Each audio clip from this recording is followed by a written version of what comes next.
Hey guys, Ashlane here. Today I want to come at you with another Breaking the Base episode. So this one's going to be against this base design, really popular base design, and it's not as bad as it's going to look after this video because it's actually pretty effective with all those extra defensive units in the center there, with the two archer towers the 4 archer towers, as well as the clan castle and heroes guarding from the south and the inferno towers. But there is a way to break this base, and Woody's going to show us how, and it's going to be with a GoWiWi attack. Now you will want to note that his troop composition is actually 4 golems, 6 witches, and 14 wizards. That's including the clan castle now, so that's going to be heavy on the witches.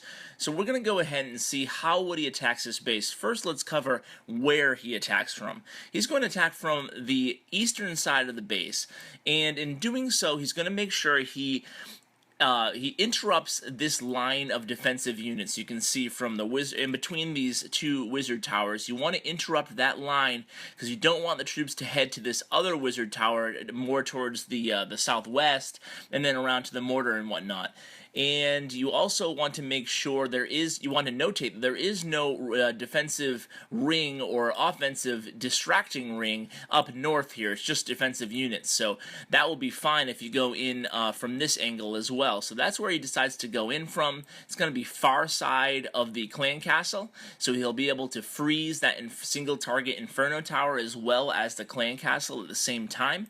Let's go ahead and see how he does it. Now, if you watched my GoWiWi tutorial a few days ago, you will see that using wall breakers and wizards, in what order you use them, really is dictated by how many outlying units there are on the outside of the walls. If there's a lot of collectors or other units on the outside of the walls, you want to drop your wizards before wall breakers. If there's no units outside the walls, it's okay to drop your wall breakers before anything. So let's go ahead and watch and see how he does it here. So he's going to come in with a few wall breakers, do east like I mentioned previously, and then he's going to come in a little bit south. He's going to try to interrupt that line of defensive units. You can see there's a hidden Tesla there. There's a nice even spread on those golems. And here come the wizards. The wizards are going to do quite a bit of damage while the witches are summoning their skeletons, and here come the heroes. Now let's note that Woody has a level 25 and 36 king and queen respectively, and he's going against max heroes, totally max base, so this is going to be so impressive here. So he comes in, you can see his golems were able to detonate any of the giant bombs, so it didn't take out any of his witches. He's dealing with a clan castle consisting of some ground units and a couple balloons, so that's not the end of the world. He has the lightning to take care of those. With this many wizards and witches, mostly wizards, you're going to have to not worry about those balloons too much, especially under rage. You can see his queen is going to town up north. Queen getting a little distracted is not the end of the world if you have so many offensive units in the middle there. You can see he has quite a few wizards and witches along with the barbarian king. And then down in the south here, he had one golem that went around, which is actually perfect, and he has a following team of about, I don't know, 5 to 7 wizards, so that's looking really good on the western half of the map. So things at this point are looking pretty good. 77%, obviously he has the raid in the bag. Good for Woody, really nice, but wait till you guys see what he pulls off here. He has one golemite left standing, about 5 witches, and about 7 or so wizards, and he has a couple wall breakers. He's going to go ahead and make a hole for that golemite. What a really nice job holding off a few units.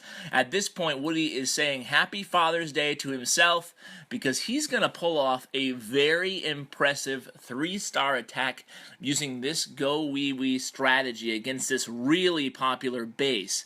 So that's how you break the base, guys. What a great attack by Woody.